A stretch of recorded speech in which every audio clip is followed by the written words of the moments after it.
G'day and welcome back to the channel, Ginger Ninja's Movie Reviews. I am the Ginger Ninja and these are my movie reviews. We're here with a very special movie review today. Today we are looking at the film Somnium. Now this had a release date of 2024, but I believe it's coming out in Australia this year, hence why I've been given this opportunity to review this one. Now the film itself was directed by Rachel Kane and stars Chloe Levine, Peter Vack, Jonathan Sketch, I hope I'm pronouncing that right. I've always been a little iffy on his name. Will Peltz and Grace Van Dyne. The plot. At an experimental sleep clinic, Somnium, dreams are made real. Side effects may include hallucinations, confusion, paranoia, sleep paralysis, detachment from reality, lost sense of self, permanent nightmares. Okay, so look, when I was given the opportunity to review this one, and thanks to Walked Entertainment for providing this to me, that trailer had me hooked. There's a creeping dread, there's a lurking terror. You know, it's part psychological horror, part sci-fi thriller. I'm all for that. I thought this is going to be great. A slow burn horror thriller that blurs the line between reality and nightmare. But does the film deliver on this rather lofty and ambitious concept? Well, let's find out. So kicking off with the cast, we have Chloe Levine, who delivers a magnetic and emotionally grounded performance as Gemma, our main protagonist for the film. And she's carrying the film with vulnerability and also a very subtle intensity. She knows what she wants. She's willing to do whatever she needs to, within reason, to make it happen. Will Peltz, he plays Noah, and he works in the Somnium. He comes off as effectively ambiguous and introverted, yet somewhat unsettling.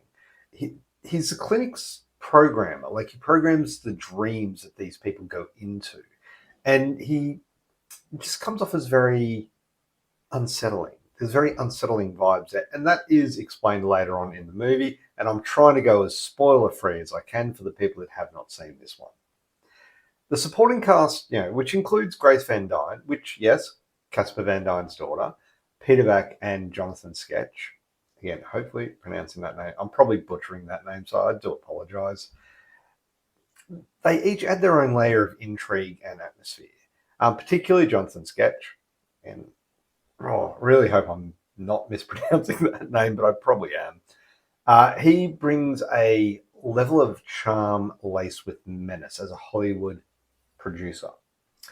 And look, while this may have been a very stereotypically sleazy Hollywood producer role, it's done so well that you enjoy his presence on screen. And the only downside is his subplot kind of fades out without much of a payoff, even though his presence is memorable in the film.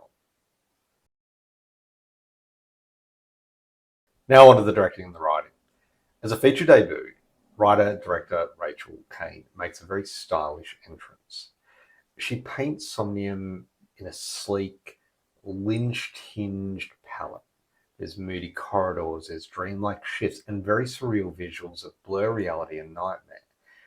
You're never quite sure, is it a dream or is it real?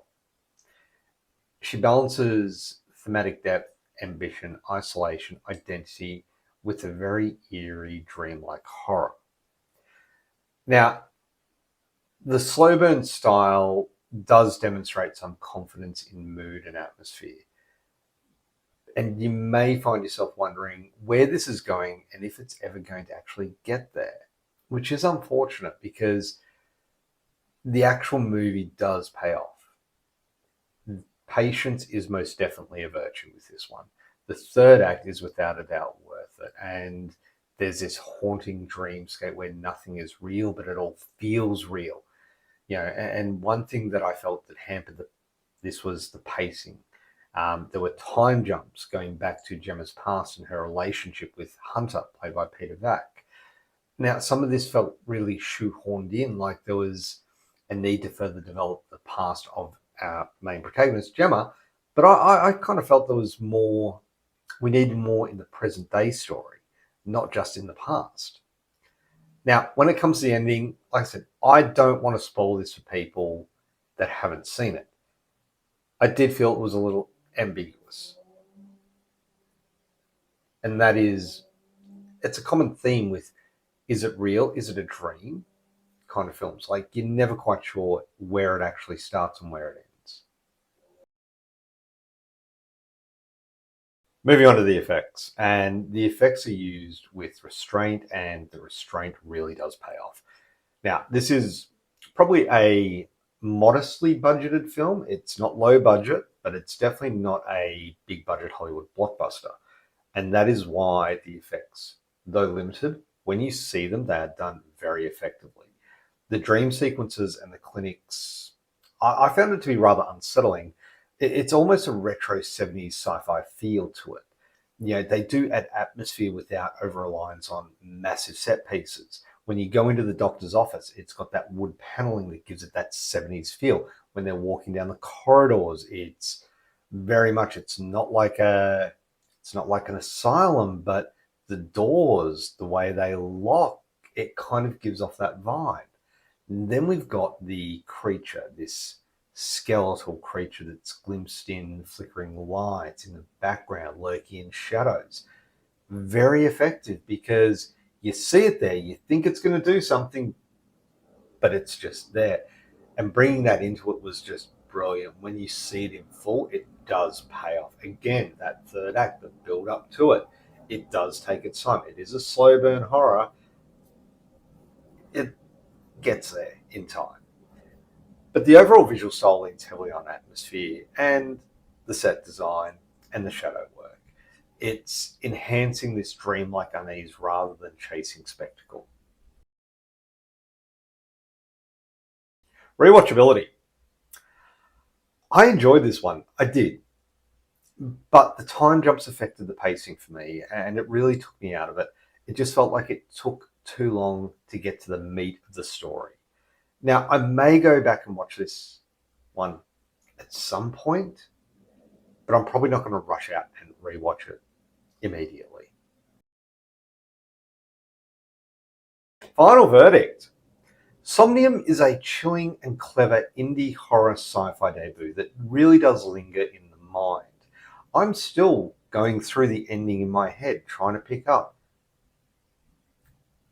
And I don't want to spoil it, but where did the line cross between reality and dream?